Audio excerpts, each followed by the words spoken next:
نبوت کے 12ویں سال اللہ تعالیٰ نے رسول اللہ صلی اللہ علیہ وسلم کو معراج کرائی۔ سبحان الذي أسرى بعبده ليلا من المسجد الحرام إلى المسجد الأقصى الذي باركنا حوله لنريه من آياتنا إنه هو السميع البصير۔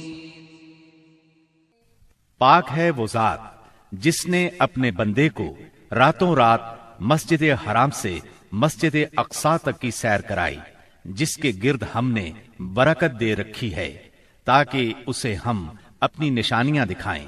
بے شک وہ خوب سننے والا، خوب دیکھنے والا ہے۔ اس راہ سے مراد ہے راتوں رات نبی کریم صلی اللہ علیہ وسلم کا مکے سے بیت المقدس تشریف لے جانا، اور معراج سے مراد ہے عالم بالا میں تشریف لے جانا۔ یہ واقعہ جسم اور روح سمیت پیش آیا۔ واقعہ معراج کا خلاصہ یہ ہے کہ آپ اس شب عتین یا ہجر کعبہ میں آرام فرما رہے تھے۔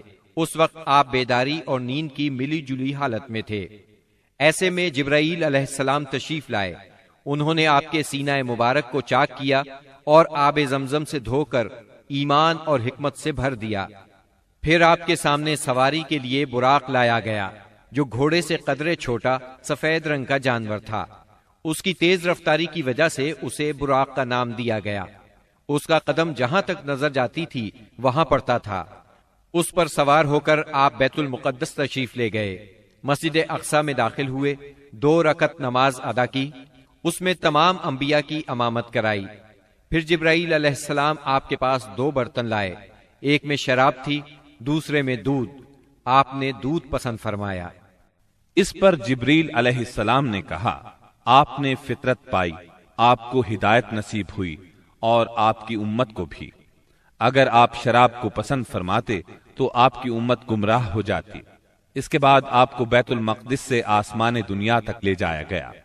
جبریل علیہ السلام نے دروازہ کھلوایا، آپ کے لیے دروازہ کھولا گیا۔ آپ نے وہاں انسانوں کے باپ سیدنا آدم علیہ السلام کو دیکھا اور انہیں سلام کیا۔ انہوں نے آپ کے سلام کے جواب میں فرمایا مرحبا۔ انہوں نے آپ کی نبوت کا اقرار بھی کیا۔ ان کے دائیں طرف ایک گروہ تھا، جب اس گروہ کی طرف دیکھتے تو مسکراتے۔ یہ سعادت مندوں کی روحیں تھیں۔ ان کے بائیں طرف بھی ایک گروہ تھا، جب انہیں دیکھتے تو روتے۔ یہ بدبختوں کی روحیں تھیں۔ پھر آپ صلی اللہ علیہ وسلم کو دوسرے آسمان پر لے جایا گیا۔ جبرائیل علیہ السلام نے دروازہ کھلوایا، آپ کے لیے دروازہ کھولا گیا۔ آپ نے اس میں 2 خالازاد بھائیوں یعنی سیدنا عیسیٰ ابن مریم علیہ السلام اور سیدنا یحییٰ علیہ السلام کو دیکھا اور انہیں سلام کیا۔ انہوں نے جواب دیا مرحبا اور آپ کی نبوت کا اقرار کیا۔ پھر تیسرے آسمان پر لے جایا گیا۔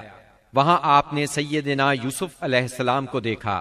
انہیں آدھا حسن دیا گیا تھا۔ آپ نے انہیں بھی سلام کیا۔ انہوں نے جواب میں کہا مرحبا۔ پھر آپ کی نبوت کا اقرار کیا۔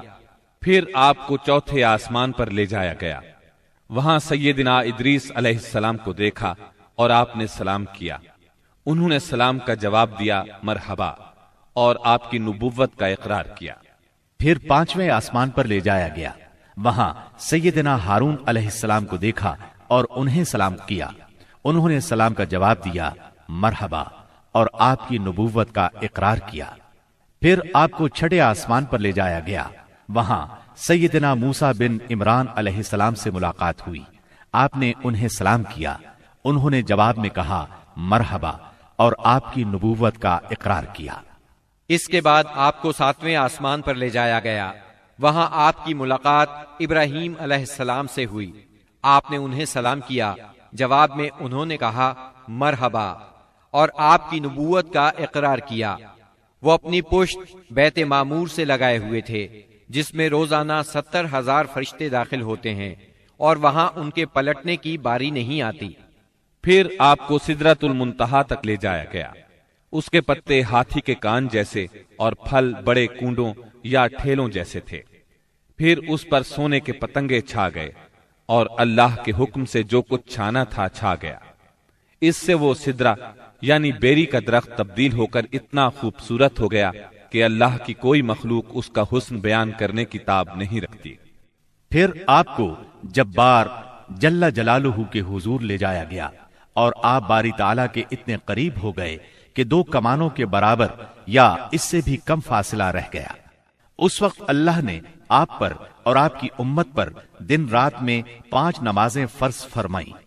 اس میں شک نہیں کہ نماز اعلان نبوت کے ساتھ ہی فرض ہو گئی تھی، مگر اس وقت صرف فجر اور عصر کی 2 نمازیں فرض ہوئی تھیں۔ چنانچہ آپ بھی 2 نمازیں ادا فرماتے رہے اور مسلمان ہونے والوں کو بھی 2 نمازوں ہی کی تعلیم دیتے رہے، یہاں تک کہ اس موقع پر 5 نمازیں فرض ہوئیں۔ عقیدہ توحید کے بعد نماز ہی اسلام کا وہ پہلا عظیم رکن ہے جو مسلمانوں پر سب سے پہلے فرض ہوتا ہے اور سب سے آخر تک فرض رہتا ہے۔ نماز کی فرضیت صحت و بیماری، خوشی و غمی، سفر و حضر اور خوف و خطر غرض کسی بھی حالت میں مسلمان سے ساقط نہیں ہوتی۔ موسم، جگہ کی تبدیلی اور کوئی بیماری ایسی نہیں جس میں مسلمان کو نماز کی معافی ہو۔ نبی اکرم صلی اللہ علیہ وسلم نے فرمایا، نماز میری آنکھوں کی ٹھنڈک اور دل کا سرور ہے۔ پھر اسی رات نبی صلی اللہ علیہ وسلم مکہ مکرمہ واپس تشریف لے آئے۔ صبح ہوئی اور آپ نے اپنی قوم کو ان بڑی بڑی نشانیوں کی خبر دی جو اللہ جل شانہ نے آپ کو دکھلائی تھی، تو قوم کے جھٹلانے اور تکالیف پہنچانے میں اور زیادہ شدت آ گئی۔ کسی نے تالیاں بجا کر آپ کا مذاق اڑایا تو کسی نے حیرت اور انکار کے انداز میں اپنے سر پر ہاتھ رکھ لیا۔ کچھ لوگ ابو بکر صدیق رضی اللہ عنہ کے پاس گئے اور تنزیہ انداز میں بولے، کچھ سنا تمہارے دوست محمد کیا کہہ رہے ہیں؟ سیدنا ابو بکر صدیق رضی اللہ عنہ نے پوچھا، انہوں نے کیا کہا ہے؟ جواب میں انہوں نے وہ سب کچھ دوہرا دیا جو آپ نے بیان فرمایا تھا۔ اس پر سیدنا صدیق اکبر رضی اللہ عنہ نے فرمایا، اگر یہ باتیں آپ نے فرمائی ہیں تو بالکل سچ فرمائی ہیں۔ لوگوں نے کہا، گویا آپ ان کی تصدیق کرتے ہیں۔ جواب میں صدیق اکبر رضی اللہ عنہ نے عجیب بات فرمائی، کہنے لگے، میں تو اس سے بھی دور کی بات پر آپ کی تصدیق کرتا ہوں۔ آسمان سے صبح شام جو خبریں آتی ہیں میں ان میں بھی آپ کو سچا جانتا ہوں۔ ان کے اسی جواب پر ان کا لقب صدیق مشہور ہوا۔ ادھر کفار نے آپ کا امتحان لینے کا پروگرام بنایا۔ پوچھا، آپ بیت المقدس کے بارے میں تفصیل سے بتائیں۔ آپ نے اس سے قبل بیت المقدس کبھی نہیں دیکھا تھا، نہ معراج کے وقت آپ نے اس کی تفصیل ذہن میں بٹھائی تھی، لیکن اللہ نے آپ کے لیے اس کو روشن کر دیا اور آپ اس کی نشانیاں بتاتے چلے گئے۔ آپ نے ایک ایک دروازے اور ایک ایک جگہ کی تفصیل بیان فرما دی، اور وہ آپ کی کوئی بات جھٹلا نہ سکے، اس لیے کہ انہوں نے تو بارہا بیت المقدس دیکھا تھا۔ وہ صرف اتنا کہہ سکے، جہاں تک نشانیوں کا تعلق ہے وہ آپ نے درست بتائی ہے۔ پھر انہوں نے ایک قافلے کے بارے میں سوال کیا۔ وہ قافلہ ملک شام سے مکہ معظمہ کی طرف آ رہا تھا۔ آپ نے اس قافلے کے اونٹوں کی تعداد، قافلے کی دوسری تفصیل اور مکہ پہنچنے کا وقت اور جو اونٹ سب سے آگے آ رہا تھا اس کی مکمل خبر انہیں دے دی۔ پھر جو تفصیل آپ نے قافلے کی بیان فرمائی تھی وہ بالکل اسی کے مطابق مکہ معظمہ میں داخل ہوا، لیکن وہ ظالم پھر بھی آپ پر ایمان نہ لائے، اپنے کفر ہی پر ڈٹے رہے۔